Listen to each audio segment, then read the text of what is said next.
Matheus Zanato, nós vamos fazer uma espécie de um resumo do que aconteceu durante essa semana. Há muito tempo a gente não viu uma repercussão tão grande quanto aconteceu durante essa semana a respeito da questão da Operação Mercedes, né? Delegado, vamos falar dessa de ontem. Como é que foi? Faltam duas ainda, né, aproximadamente. Mas como é que foi, em especial, a apreensão dessas duas? Foi um pouco, vamos dizer assim, no linguajar, foi um pouco comédia a história na hora de aprender, né? Essa última aí, né? É isso mesmo. Que telefone é esse aí? Bom dia a todos. Bom dia. Nós já estávamos no trabalho de campo, fazendo diligência.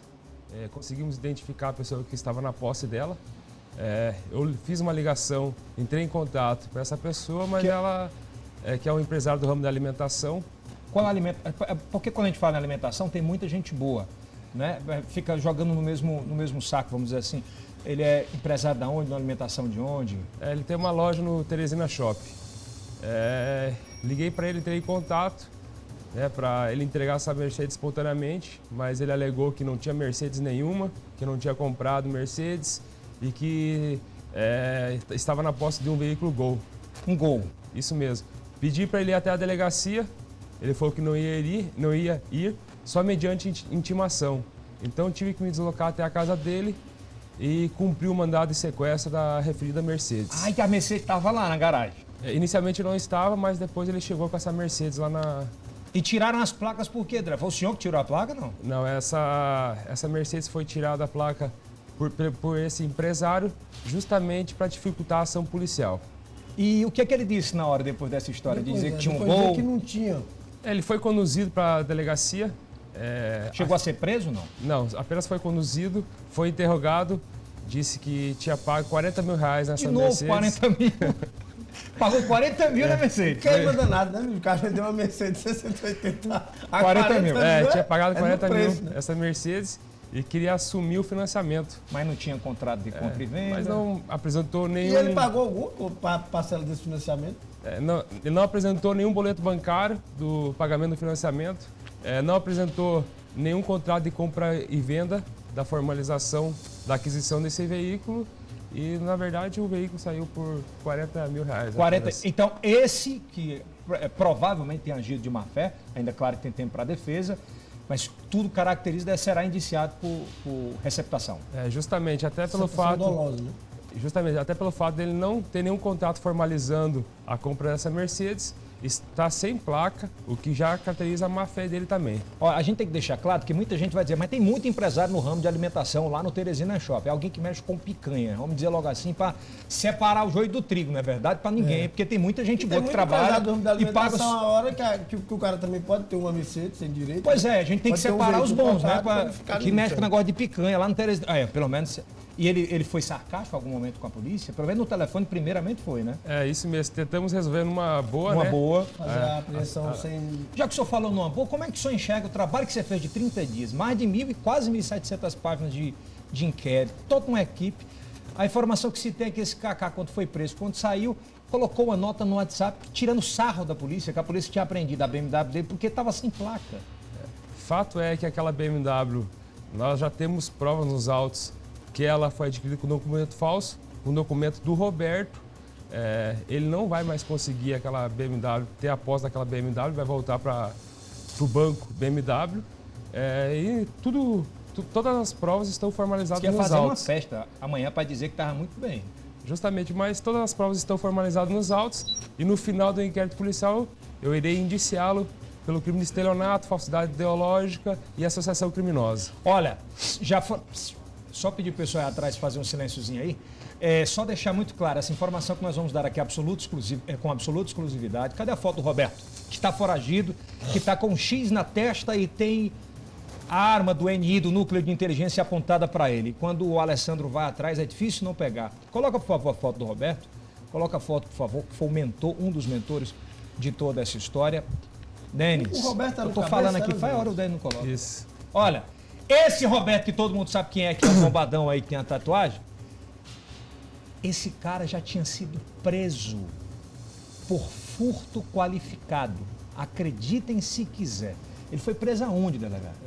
Foi em 2006, ele tinha uma empresa de telecomunicações. Aqui mesmo? Justamente, em Teresina. E foi denunciado pelo Ministério Público por furto qualificado, tendo em vista que ele instalou um terminal telefônico de forma clandestina.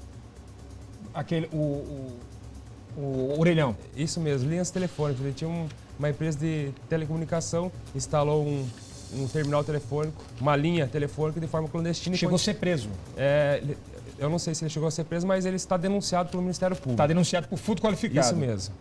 E ele tinha quantos nomes falsos? Ele tinha 5 nomes fictícios com seus respectivos CPFs ativos. Ativos? E como é que ele consegue isso? Justamente, o CPF é um documento expedido por um órgão federal e que atinge diretamente a União. Irei comunicar à Polícia Federal sobre todos esses fatos que deve fazer a investigação sobre esses vários CPFs ativados pelo Roberto. Os caras estão dizendo que tem 2 empresários que mexem com Picando Teresina Shop. Eu só posso dizer que não começa com a letra F, não é esse. Esse é cidadão. Pronto, eu não vou dizer o nome do cara aqui também para não dar problema. São quantos carros apreendidos até agora? Temos 12 veículos apreendidos entre Mercedes, BMW, Santa Fé e X35. Inclusive ontem já apareceu outra vítima do Roberto, em que ele usou o nome de uma terceira pessoa para adquirir já um outro veículo. E já está sendo aberto procedimento... Como é? Por favor. Justamente. Quem é? Ontem apareceu uma outra vítima do Roberto, onde ele tinha usado o nome desse laranja para adquirir um outro veículo no ano de 2013. Delegado, e cadê esse homem? Esse homem se escondeu, virou fumaça. Seria um Voyage. Esse homem virou fumaça? Não, nós estamos fazendo trabalho de campo e... Eu acho que não demora muito não, hein? A mulher diz o que, delegado? Ainda todo de empresa. Ainda eu não ouvi a Janaína, vou ouvir nas próximas semanas. No entanto, hoje foi prorrogada a prisão temporária da Janaína e já foi cumprida a prisão temporária da Janaína. Então ela fica mais quantos dias presa? Mais 5 dias, podendo ser convertida em prisão preventiva. Mais 30? Não, preventiva não tem prazo. Não tem prazo. E o vendedor da Mercedes? O vendedor da Mercedes... Que é o... Vamos dar o nome. É o Augusto, né? Não, Augusto César. Augusto César. O Augusto César, ele foi liberado ontem. Foi liberado ontem? Isso mesmo, até porque eu achei que não deveria pedir a prorrogação, porque ele contribuiu para o inquérito policial e a prisão dele, a prisão temporária dele tinha perdido objeto. Deixa eu te perguntar uma coisa, do Augusto. O senhor falou que o chefe da cabeça da organização criminosa aí era o Roberto. Qual era o papel do Augusto dentro da organização? Essa fraude somente ocorreu em virtude do Augusto, porque o Augusto facilitava a fraude. Se não tivesse alguma facilidade dentro da empresa, essa fraude não teria ocorrido. Até mesmo porque o Roberto ele não ia pessoalmente na empresa e nem apresentava documentos originais, ele apresentava apenas cópia desses documentos. E aí ele não cobrava os originais, né? Não cobrava. O de praxe é você ver o original e ficar com a cópia repetida, né? Justamente, como ele apresentava apenas cópia, era muito fácil fazer a modificação dos documentos. Delegado, deixa eu te fazer uma pergunta. Houve um golpe muito grande há cerca de 8 meses atrás, que dizem que passa da monta de 20 milhões de reais em carros. Financiados, refinanciados, acho que o senhor soube dessa situação, que era aqui na Barão de Gurgueia. Na Barão de Gurgueia, a loja foi fechada, era JC alguma coisa, acho que era JC Veículos, eu não lembro bem. Eu pergunto ao senhor, nas investigações surgiu alguma possibilidade de relação entre essa loja que foi fechada por conta de todo esse escândalo? Eles financiavam o carro, vendiam à vista, financiavam, não pagavam ao banco? Houve alguma relação? Na verdade, essa investigação teve o objeto, o fim dela, só foi as Mercedes adquiridas de forma fraudulenta e o secretário me designou apenas para esse fim. Então nós fizemos um trabalho bem feito com relação a essa... Mas que começou já a operação ostentação, né? Um setor da polícia disse que desencadeou informações interessantes que começaram a aparecer nas investigações. Isso pode dar corra grande? Não vai, mas a informação que eu tive foi essa. Agora, delegado, de todos esses carros, parece que 3 pessoas compraram realmente de boa fé, né? Isso mesmo, 3 pessoas compraram de boa fé, apresentaram documento desses veículos e provavelmente não serão indiciadas. Eu poderia citar alguns. Tem um empresário que é muito conhecido, comprou de boa fé. Um outro empresário foi que o sacaneou mesmo, comprou e revendeu. Tem um outro menino que mexe com a internet, também comprou de boa fé. Comprou, não sabia de todo esse esquema, diga-se de passagem. Agora, eu pergunto ao senhor, esses outros Foi maturidade ou se é envergonhice mesmo? Na verdade, o praxe, a maioria deles alegaram que deram uma entrada e o restante ia assumir o financiamento.